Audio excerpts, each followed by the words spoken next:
Hello and welcome to the next instalment in the videos of riding around Goulburn. Most of them on various running routes that I've taken lately. So the title of the video will tell you where I went for locals, and for people who are not local it doesn't really matter, it's just scenery to enjoy while I'm talking. In the next series of videos, starting with this one, I'm going to be talking about electric vehicles. I'm aware at the moment that there are, to my knowledge, only two electric motorcycles on the market. One is a Harley-Davidson Livewire and the other is a BMW scooter. But I would assume that given that most manufacturers of motor vehicles, that is cars, are working on electric vehicles, and some of them have said that within the next few years they're only going to make electric vehicles, that there will be electric motorcycles appearing on the market in greater numbers and greater variety of models and so forth in the next few years. Whether electric vehicles are the way of the future or not, I'm not really sure, but it seems to be that the manufacturers are saying, well, that's the way we're going. We will be able to say with all honesty that there are zero emissions coming out of the tailpipes of our vehicles. The process that leads up to their manufacture is another thing altogether, but we'll be able to say with all honesty there are no emissions coming out of the tailpipe of our vehicles. Now, if we accept the notion and the science that global warming is real and the burning of fossil fuels contributes mostly to that, then undoubtedly we have to address the issue of motor vehicles and personal transportation as a contributor to that global warming. Whilst it's true that in Australia at least the greatest bulk of our carbon emissions come from generation of electricity, which is generally achieved by burning coal, the motor vehicle, the personal motor vehicle, the light motor vehicle that every one of us has, most people have parked in their driveways and that we get in out and drive to and from work and on the weekends and so on, is the most potent symbol of that global warming.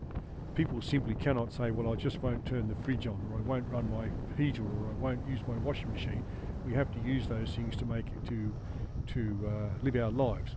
We have a choice about whether we get in the car and go places. We can always take public transport, providing it's available and reliable and goes where you want to go when you want to go there. Or we can say, well, if I have to have a personal vehicle of some sort, then I have to have one that reduces my carbon footprint as much as possible. Now, as I said, the production of those electric vehicles and the steel and the rubber that makes the tyres and all the components, yes, that there is a carbon footprint associated with that, but the manufacturers might rightly say, well,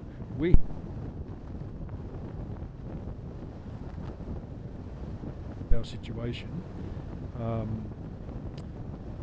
or our issue to deal with, we're only concerned about what comes out the back end of the car, and clearly since there's no tailpipe and no emissions, we can say with all honesty there are no emissions coming out of the back of our car.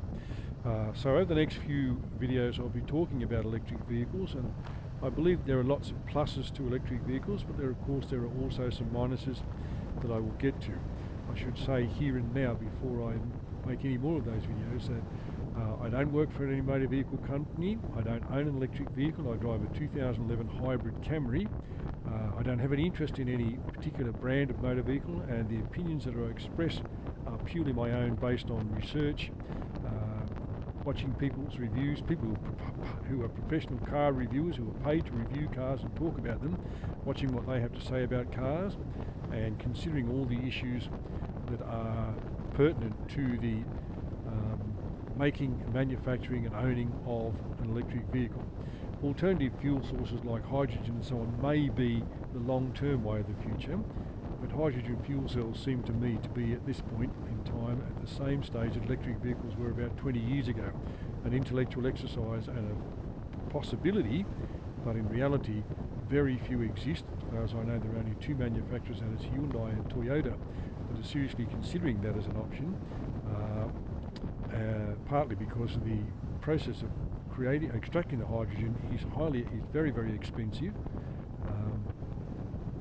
So it may be that that's the long-term way of the future, but we're talking about the transition from fossil fuels to how we're going to be able to move ourselves around, either for our work or for recreation, because we still want to have the option of getting in a car on a weekend and going for a drive somewhere, or going on a holiday and taking a caravan and a boat and whatever it is that people like to do when they're on holidays. So I just thought I'd plant the seed of talking about electric vehicles. Thank you for watching and listening. I hope you've enjoyed the scenery, and I'll come back to the topic again in the next video and talk more specifically about particular vehicles and so on.